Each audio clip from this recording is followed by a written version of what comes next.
This video is for information purposes only and should not be considered financial advice. The Qatar Economic Forum took place the week of June 20th.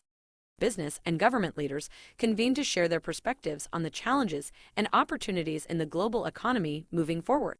One of the interviews around the forum that was eye-opening was an interview with the often media-shy CEOs of Glencore plc, Ivan Gleisenberg. If you are not familiar with Glencore, it is one of the largest commodities trading firms in the world, as well as an outright owner of global mines. The Swiss-based Glencore is the market leader in a couple of key commodities, especially zinc, where they are thought to control about 60% of the global zinc market, which is one of the commodities vital to green technology production. This gives Glencore and Gleisenberg key insights into where commodities are headed and what to expect in terms of production, demand, and prices. Commodities and politics. Gleisenberg gave a brief overview of the forces behind the last boom and bust, which started around 2002.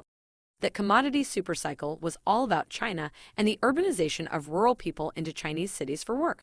Estimates at that time calculated that around 250 million Chinese people moved from rural areas into cities for work, and vast amounts of housing and infrastructure were needed to accommodate these new workers.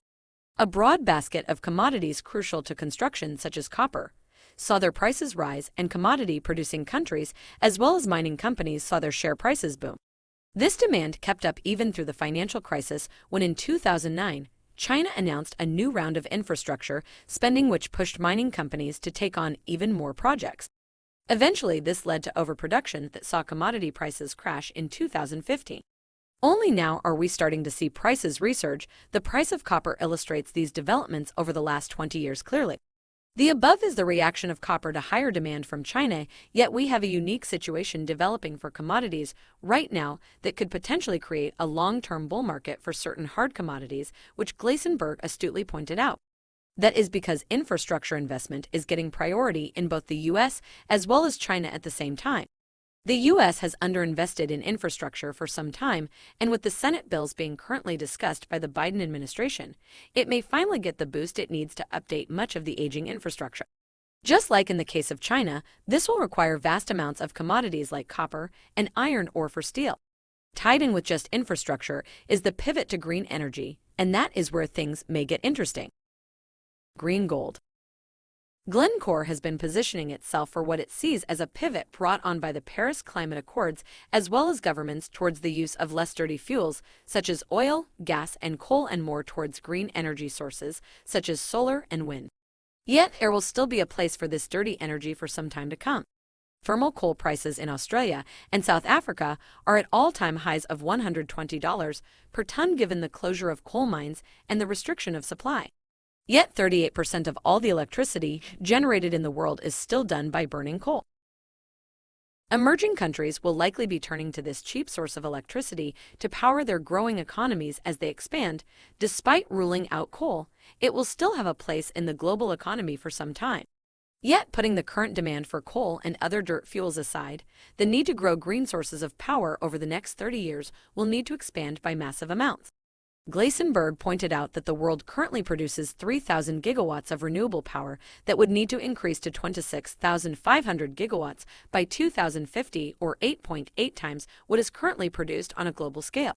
This will mean that we need to produce 20 times the current global output of solar and 11 times the current wind energy we produce.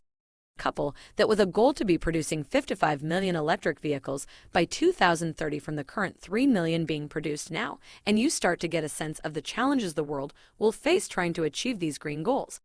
Let's just assume we can meet these targets for the time being. If we do, the next question becomes, do we have the materials to produce the electric vehicles, solar panels, and wind turbines that are needed to produce the goods needed? Gleisenberg thinks this will be a challenge given the current production levels and projects on the horizon. He had some concrete examples as to why, which were quite eye-opening. 1. The world currently produces about 30 million tons of copper annually. Based on Glencore's projections, 60 million tons would need to be produced annually by 2050 to meet the targets. This would mean copper production would need to increase by about 1 million tons annually until 2050.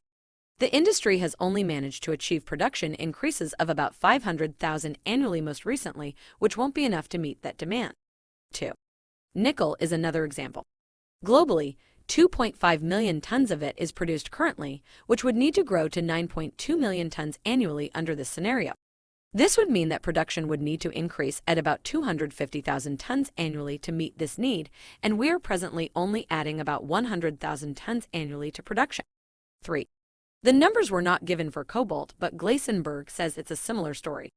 Add to all of this that the less tapped deposits of the commodities, which are key to electric car and solar production, are located in places that lack their own infrastructure or are experiencing politically difficult situations. Think the Democratic Republic of Congo and Guinea in Africa. Glencore has quietly managed mines and operations in these countries for some time, so it's not a mystery why Glasenberg has avoided the spotlight. China, however, seems to have no qualms about dealing with shifty or corrupt regimes as long as it can get what it wants. In this sense, China has been working to secure its own interest for commodities in places like these in Africa, as well as places like Indonesia, where China has been helping to raise the local production of nickel. Was 2015 a breather? All of this points to an interesting question, given the surge in global demand for commodities that we are expecting to see. Assuming all these goals can be achieved, was 2015 just a breather in a greater commodity supercycle that we have been in all along? Copper, cobalt, nickel, and zinc in particular will be key commodities in the products needed for a greener and more environmentally sustainable world. Given the aspirations and production gaps, there is good reason to believe that prices for these commodities will continue to surge. The knock-on effect of this will not only be higher commodity prices, but stronger currencies for those countries which produce these commodities. Australia, Russia, Indonesia, Canada, Brazil, Chile, Peru, South Africa, and Mexico could all benefit from this surge in prices and could potentially see their currencies appreciate, assuming other factors don't dominate.